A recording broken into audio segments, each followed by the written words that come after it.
We all feel it, don't we? That constant rush of information, just this tidal wave of data threatening to drown us in details. You're out there searching for that clear insight, right? That aha moment that makes you feel genuinely well informed without having to, wade through endless stuff. And that's precisely why you're here. It's why we crafted the deep dive to cut through all that noise, pull out the critical nuggets, and maybe surprise you with perspectives you might have missed.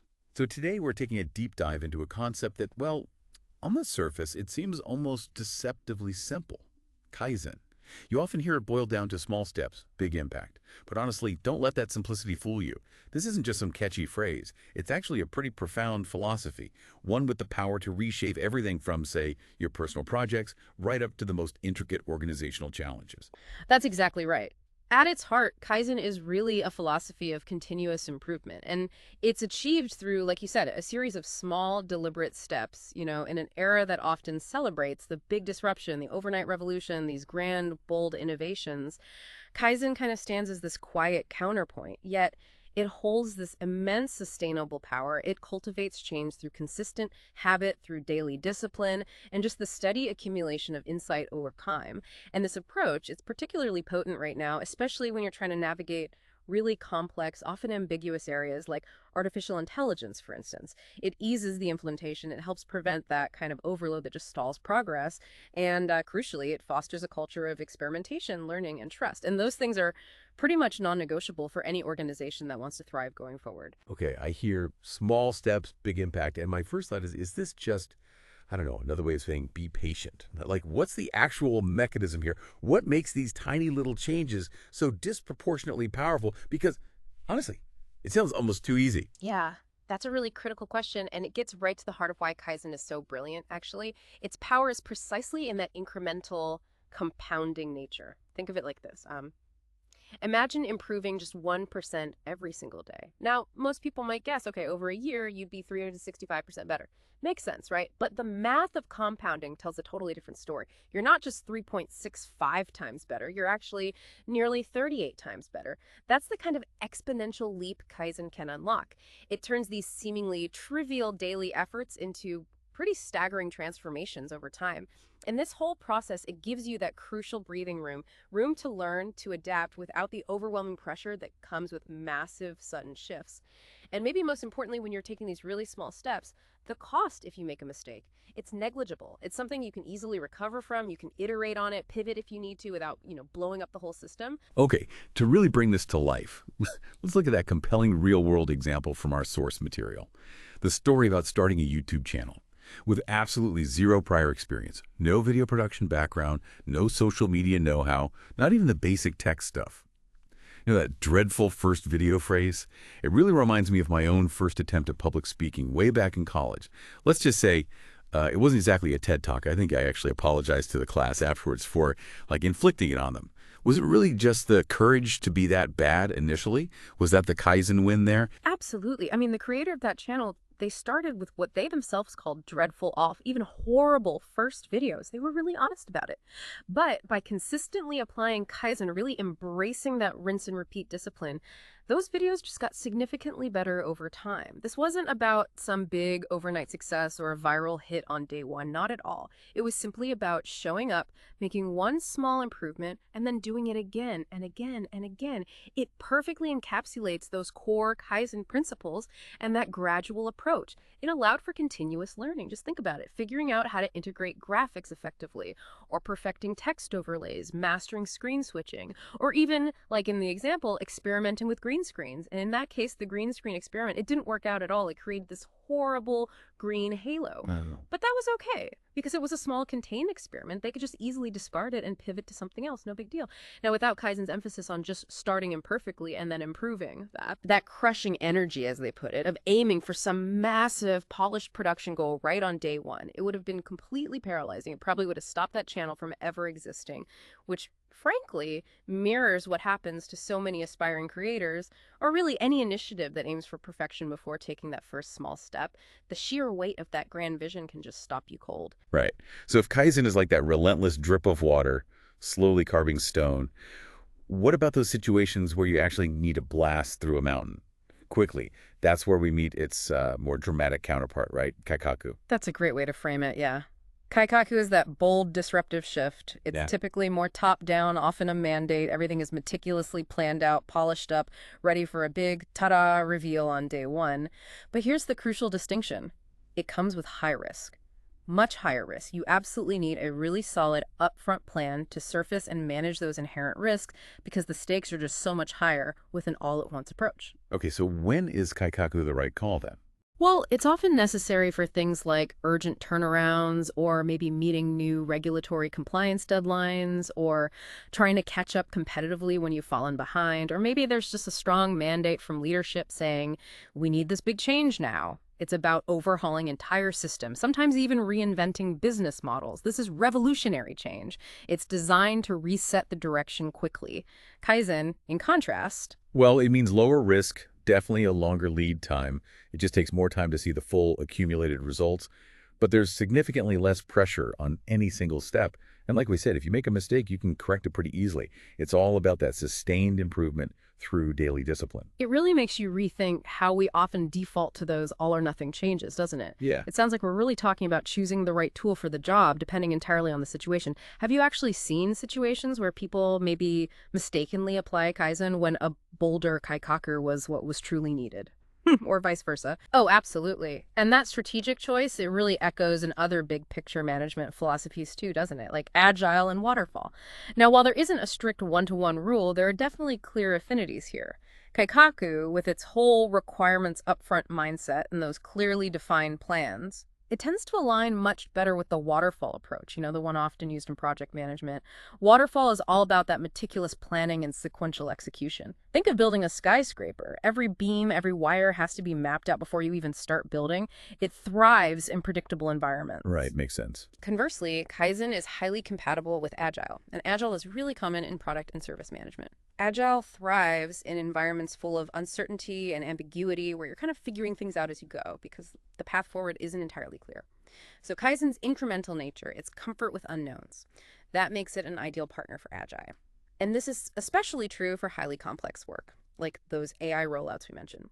See, unlike situations where extensive upfront planning is actually feasible, which allows for maybe a Kaikaku waterfall approach, AI initiatives often demand immediate action. You might miss critical market opportunities or need to respond to super rapid technological shifts if you wait too long. So Kaizen's philosophy of small changes, test in production, get feedback, that's basically Agile in action. It becomes a critical risk mitigation strategy for AI precisely because you often can't define all the requirements upfront. It allows for ethical and safe development through these continuous checkpoints and ongoing conversations, building trust as you go. Okay, now beyond the, let's say, theoretical elegance of it all, what are the tangible gains? What does Kaizen actually offer you? It sounds like it's more than just a process. Oh, it absolutely is. Kaizen offers really significant psychological and economic benefits. Psychologically, it excels at cultivating, well, psychological safety and learning agility within teams and even for individuals. By exploring options in these small increments, mistakes are small, they're easily recoverable, which naturally builds confidence over time. It reframes failure not as a punishment, but as a valuable learning signal. And that's just crucial for fostering a supportive, experimental workplace culture. Leaders are absolutely key here in reinforcing that mindset. Then there's that powerful idea called the embarrassment principle. Have you heard of this? Oh, tell me more. It's about choosing a step that's so incredibly infinitesimally small that it would actually be embarrassing not to do it.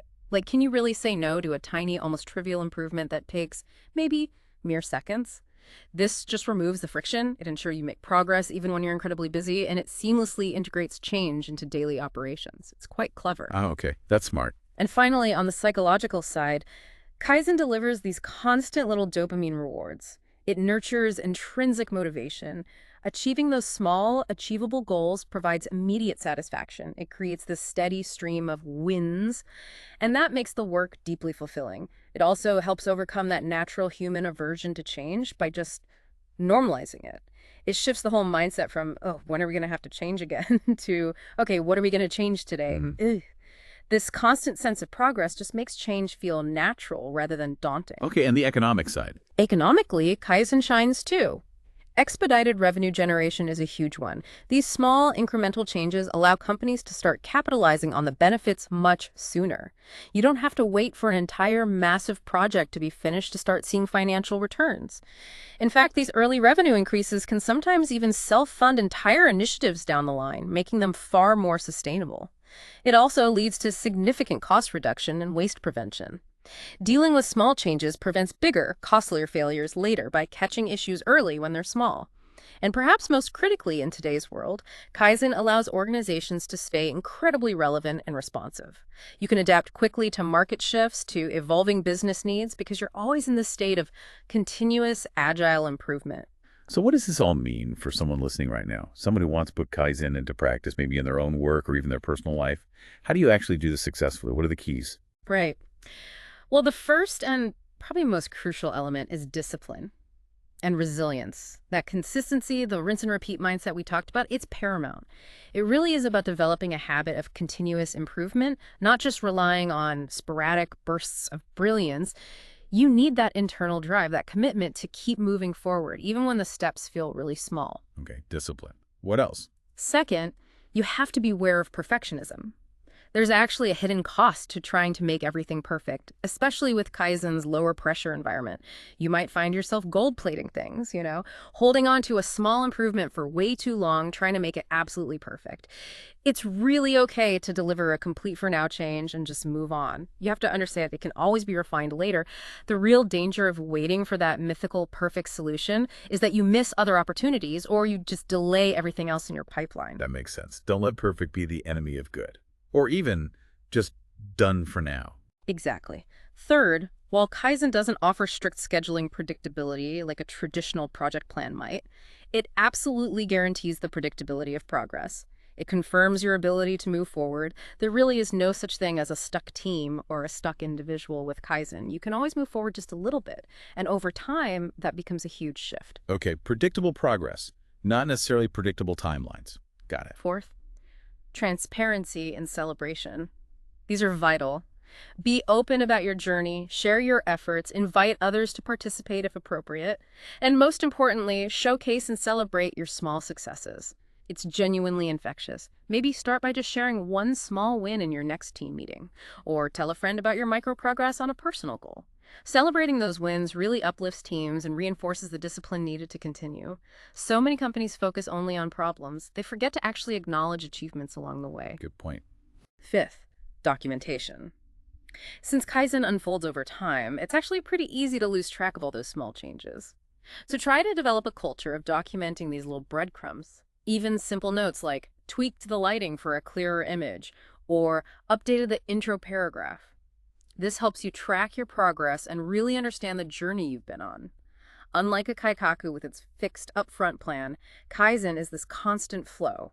And your log, however simple, helps you see where you came from, how far you've actually come, and what you've learned along the way. Right, leaving a trail. And finally, Focus. While you can sometimes work on multiple small improvements in parallel, maintaining a strategic focus on your changes prevents overwhelm and ensures balanced progress. Don't try to change too many things all at once, but also don't limit yourself to just one tiny thing if you genuinely have the capacity to manage more. It's about finding that happy balance that keeps you moving forward steadily without leading to burnout. that's incredible. So really, at its core, Kaizen empowers you, the listener, to tackle what might seem like overwhelming challenges just by breaking them down, breaking them into manageable, consistent steps. It truly sounds like it turns the impossible into the inevitable, just over time. Precisely. Continuous improvement isn't really about reaching some fixed destination. It's much more about embracing ongoing change as the new normal. With Kaizen, you essentially put yourself on a trajectory to success, no matter how long that trajectory takes. You capture return on investment along the way, maybe even self-funding initiatives from those early benefits we talked about. It fosters a really positive team mindset where successes build on successes. And ultimately, your customers or whoever benefits from your work, they'll likely be happier because they consistently see that progression and improvement. We sincerely encourage you to maybe consider embarking on your own Kaizen journey. Even in a small way, just give it a try. Yeah, and we genuinely love to hear from you about it. We're really curious. Have you applied Kaizen maybe in your personal life or at work? What were your experiences like? What challenges did you run into? Please share them with us if you feel comfortable. And if you'd like to learn even more about how Kaizen supports that agile culture we discussed and how it creates safer pathways for integrating things like AI, please make sure to click the links in the description for the source video. It's really worth a watch. You won't want to miss it. Now, as you go about your day-to-day, maybe consider this. What tiny, consistent action will you commit to today? What small step could unlock a truly monumental transformation tomorrow?